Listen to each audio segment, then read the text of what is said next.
রব বলে, বান্দা দুইটা ভিক্ষার হাত আমার দিকে তুলে দে, আমি আল্লাহ তোর চাওয়াও পূরণ করব, তোর হাতকে এমন ভাবে রহমত দিয়ে ভরপুর করব, সেই রহমতের হাতটা তুই মুখের মধ্যে মেখে নে, রহমত তোর চেহারায় লেগে যাবে, তোর মাথাকে আমি আল্লাহ কোথাও ঝুঁকাতে দিব না।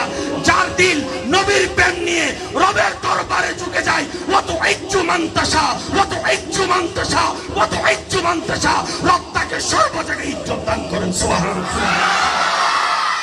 রব বলে যে তুমি যদি আমাকে মানার মতো না মানো, তোর বউ তোরে দুই পয়সার ছেলে মেয়ে যেগুলো তোর থেকে দুনিয়াতে আসছে তাদেরকে ডাইনে বললে, বামে বললে, সোজা বললে পিছনে যাবে। আর তুই যদি আমি রবকে খুশি করে চলতে পারস, আমি বলতে থাকবো, আপনারা শুধু সুবহানাল্লাহ বলতে পারবেন ইনশাল্লাহ?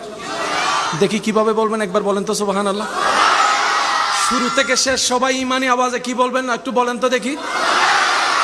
রব বলে যে আমাকে খুশি করে, রব বলে যে আমাকে খুশি করে যদি চলতে পারস নবীর প্রেম নিয়ে, সাধ্যমত যদি চেষ্টা করস আমি রবকে খুশি করার আহকাম মেনে চলার, তাহলে আমি রব তোকে কথা দিলাম, তোর ঘরের দায়িত্ব আমি রব নিলাম, তোর সুস্থতার দায়িত্ব আমি রব নিলাম, তোর পরিবারের দায়িত্ব আমি রব নিলাম, তোর রিজিকের দায়িত্ব আমি রাজ্জাক নিলাম, তোর ঘরের সমস্ত দায়িত্ব আমি রব নিলাম, তোর বউয়ের দায়িত্ব আমার, তোর সন্তানের দায়িত্ব আমার, তোর ছেলে মেয়ের দায়িত্ব আমার, তোর মেয়ের বিয়ের দায়িত্ব আমার, তোর নাতি নাতনির দায়িত্ব আমার, তোর পরিবারের দায়িত্ব আমার। শুধু তাই নয়, তোর ব্যবসার প্রতি আমি রবের রহমত থাকবে, তোর চলার প্রতি আমি রবের রহমত থাকবে, তোর জ্ঞানের প্রতি আমি রবের রহমত থাকবে। তুই রাত্রেবেলা অসুস্থ হয়ে দুর্বল হয়ে ঘুমাই যাবি, সকালে উঠাই দেওয়ার দায়িত্বটাও আমি রবের, সকালে উঠাই দেওয়ার দায়িত্বটা আমি রবের।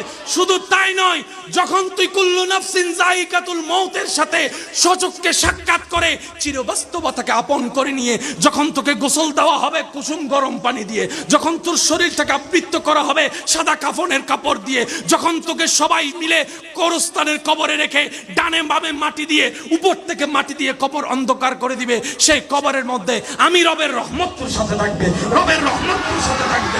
শুধু তাই নয় বান্দা, তাই নয় বান্দা, ইজা জুলজিলাতিল আরদু জিলজালাহা ওয়া আখরাজাতিল আরদু আসকালাহা ওয়া ক্বালাল ইনসানু মা লাহা, যেদিন পৃথিবী ধ্বংস হয়ে যাবে আমি রবের হুকুমে সবাই হাসরের ময়দানে ইয়া নফসি স্লোগান নিয়ে আসবে, কেউ কাউকে চিনবে না, আপন থাকবে না, রক্তের বন্ধন থাকবে না, প্রিয় বলতে কোনো শব্দ থাকবে না, ভালোবাসার কোনো অস্তিত্ব থাকবে না। যেই দিন তুই হবি বেসাহারা, নফসি নফসি নফসি করবি, তখন আমি আল্লাহ তোকে রহমতের মাধ্যমে স্মরণ করব, তোকে রহমতের মাধ্যমে স্মরণ করব।